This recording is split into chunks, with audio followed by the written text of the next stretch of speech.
Elles ont été ou sont exceptionnelles, êtres de conviction, passionnariat des causes pour lesquelles elles se sont battues au point d'en être désormais devenues indissociables. Les grandes figures féminines du Bénin méritent la reconnaissance de leurs concitoyens. Si certaines sont passées de l'autre côté des ombres, il y en a d'autres qui sont encore des nôtres. La foi chevillée au corps, ayant réussi à générer la lumière là où il y avait qu'obscurité, l'amour là où il n'y avait que conflit, l'espoir là où il n'y avait que pessimisme. À toutes ces héroïnes, nous voudrions dérouler le tapis rouge, leur rendre hommage, fleurir leur mémoire ou accompagner la marche dans laquelle elles se sont risquées afin de transmettre à la postérité le sens de leur combat et le rêve qu'elles ont vécu. 22 figures fortes et intelligentes sont proposées dans cette sélection. Elles ont été choisies suivant leurs exploits ou leur parcours, suivant l'impact que leurs actions ont créé sur leurs contemporains et sur la postérité. Nous avons, pour le XVIIIe siècle, 1. Tassirangwe, reine des Agodiers, reine du Dahomey. Première et seule reine de la dynastie des royaumes du Dahomey, Tassirangwe, sœur jumelle du roi Akaba, a régné de 1708 à 1711. Au cours de son règne, elle a lutté pour la promotion de la femme en féminisant certains métiers comme celui des armes, en transformant les chasseresses d'éléphants en guerrières. Les Minons, appellation autrefois conférée aux femmes dotées de puissance spirituelle, est devenu leur nom. Plus tard, elles porteront Agodie, fixant définitivement cette force comme l'unité d'élite de l'armée du royaume. Comme les autres rois de la dynastie, Tassirangwe est représenté aujourd'hui au palais des rois d'Abomey. 19e siècle. 2. Tata Diaché, de captive de guerre, aux honneurs d'une reine. Tata Diaché, originaire du village Nago Depo, elle a été faite captive lors de l'expédition punitive organisée par les Dahomeyous pour venger la mort du roi Gezo. Devenue pupille du royaume, elle est incorporée dans l'armée et a fini par intégrer le corps d'élite. Elle se voit qualifiée d'homme par les guerriers grâce à sa bravoure. Le roi Glélé, très admiratif, finit par faire d'elle son épouse après avoir immortalisé ses exploits par un bas-relief dans son palais. 20e siècle. 3. Solange Faladé, intellectuelle et africaine libre. Solange Faladé, née en août 1925 à Porto Novo, est médecin anthropologue et la première femme africaine psychanalyste. Fondatrice de l'école freudienne de Dakar en 1983, Solange chercheur en ethnologie et a mené des études comparatives sur le développement psychomoteur des enfants africains, sur les femmes de Dakar ou les Africains exilés à Paris. 4. Justine Béhanzin, la pionnière.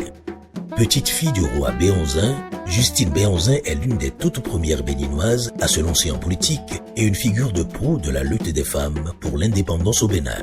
Après ses études secondaires à Porto Novo, elle a été envoyée à Dakar pour être formée au métier de sage-femme, où elle croise des personnalités politiques et intellectuelles. Déclinant des offres de ministre dans les gouvernements de Maga et de Aomadegwe, elle est à l'origine en 1963 de la grande marche de contestation du gouvernement d'Hubert Maga, manifestation ayant abouti à la démission du régime. 5. Rafiatou Karimou, la révolutionnaire. Rafiatou Karimou a été la première femme à occuper le poste de ministre au Bénin. Professeure de biologie-géologie, aujourd'hui sciences de la vie et de la terre, elle s'intéressait à la situation de la femme dans les sociétés béninoises et africaines.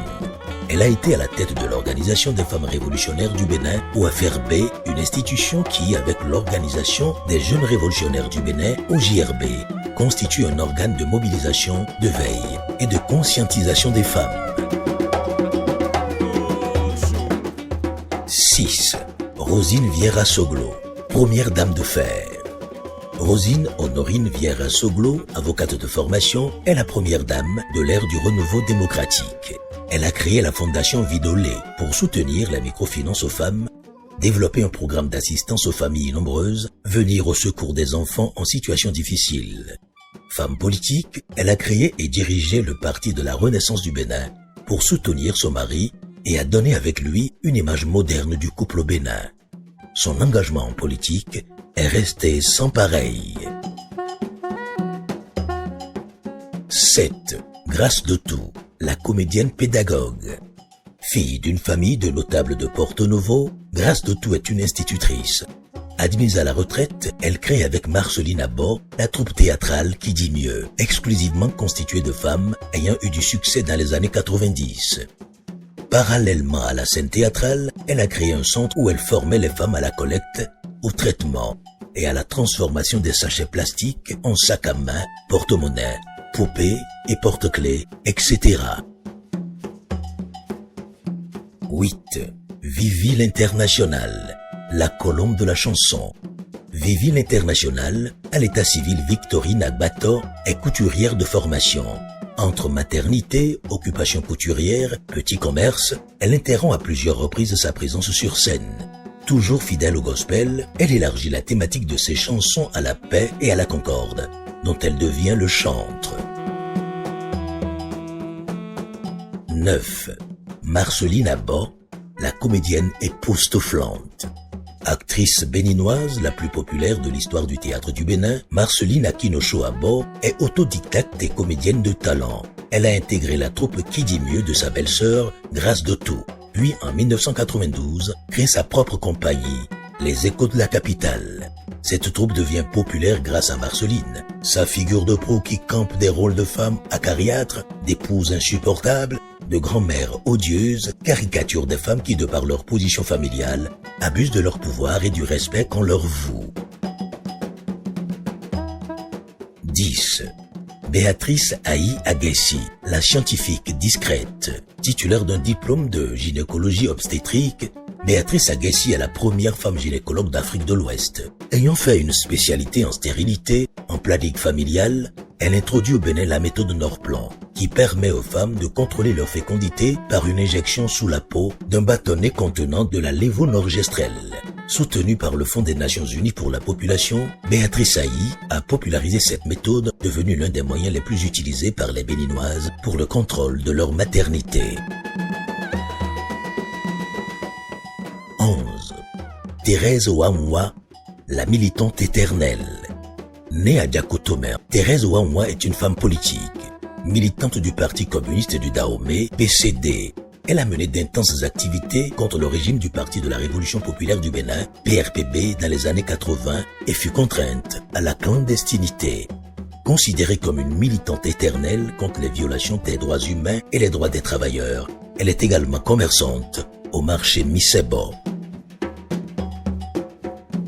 12. Angélique Kidjo, la diva planétaire. Angélique Paselo Corinthor Onsinu Kandiomantazo Ben Kidjo est artiste polyvalente et polyglotte et originaire d'Oïda.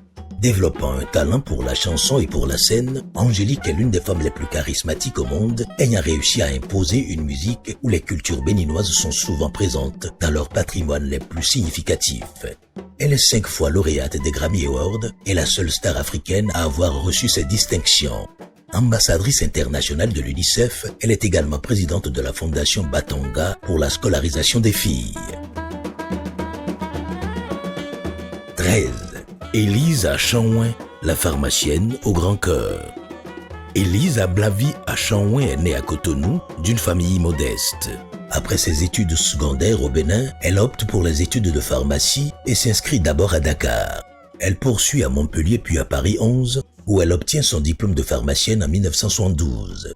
Revenue au Bénin en 1985, elle ouvre la pharmacie Kangezo, qui devient l'une des plus grandes officines du pays. Elle aide les plus démunis à disposer de médicaments sans frais ou à moitié prix. Elle crée l'ONG Enfance Solidarité, qui lutte pour la scolarité des enfants et appuie les familles modestes. 14. Marie-Élise Bédo, la féministe décomplexée. Avocate de formation, Marie-Élise Akouavik-Bédo est une féministe et femme politique indépendante. Elle a contribué à l'avènement de l'Association des femmes juristes du Bénin et a créé un centre d'écoute et de conseil aux femmes victimes de violences. En 2001, elle est la première et seule femme à se présenter à la magistrature suprême et à renouveler l'expérience 2 fois. Écrivaine, actrice d'un film qui lui a été consacré, elle incarne la femme de tous les combats contre les violences et les féminicides. 15. Kouburat Anjorin Osséni, l'intellectuel aux 1000 bras. Kouburat Khadija Tanjorin, né en 1947 à Bamako, est revenu au Bénin en 1968 après ses études primaires et secondaires. Docteur en médecine, députée, ministre, conseillère au Conseil économique et social, consul du Mali au Bénin, grande chancelière de l'Ordre national du Bénin, Kouburat Tanjorin Osseni est une femme brillante, dynamique et entreprenante, ouvrant le champ des possibles pour toutes les femmes béninoises.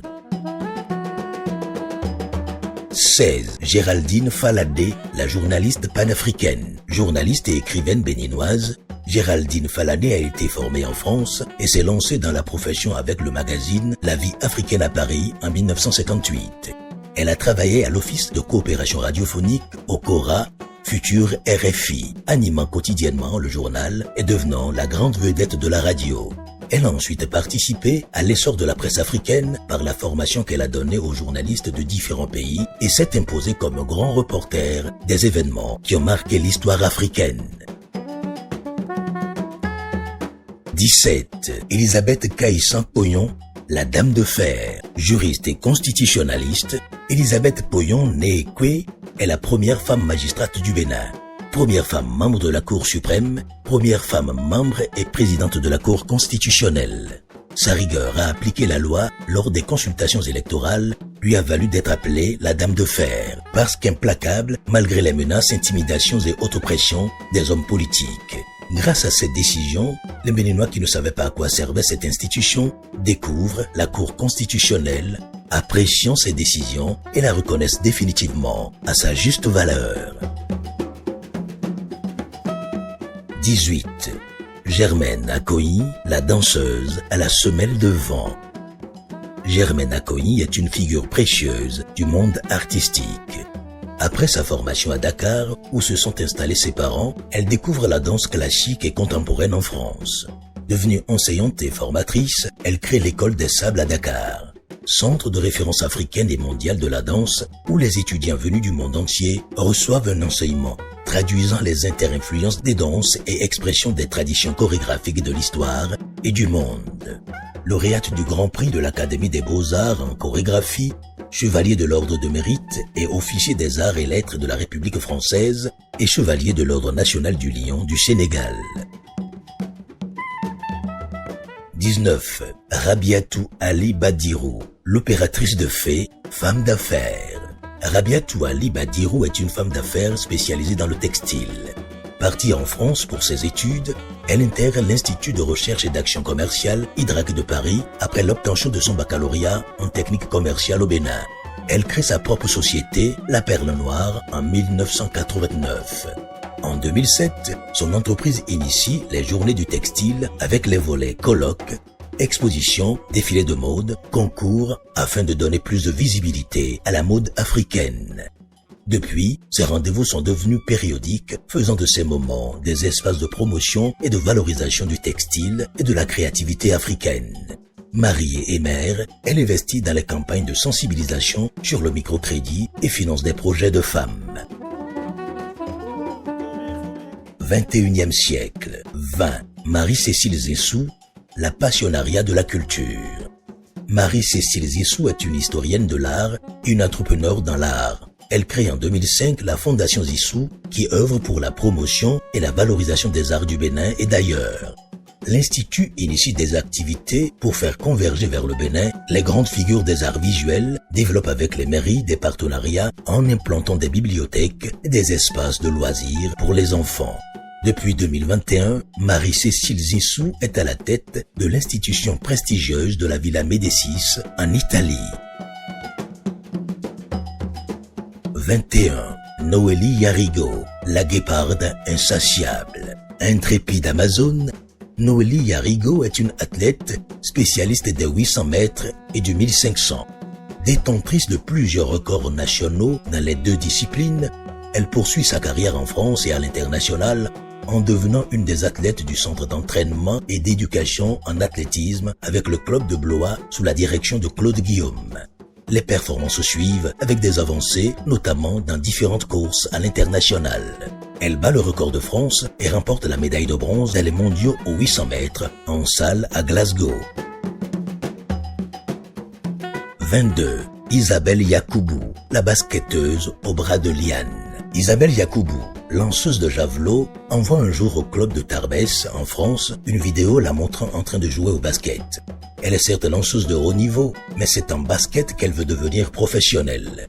Miraculeusement, cette demande est prise au sérieux par les dirigeants du club qui la font venir. Très rapidement, elle développe son talent, devenant la joueuse de référence, menant son club jusqu'au titre des catégories de son âge. Majeure, elle est sélectionnée dans l'équipe nationale de France et part à la conquête des titres.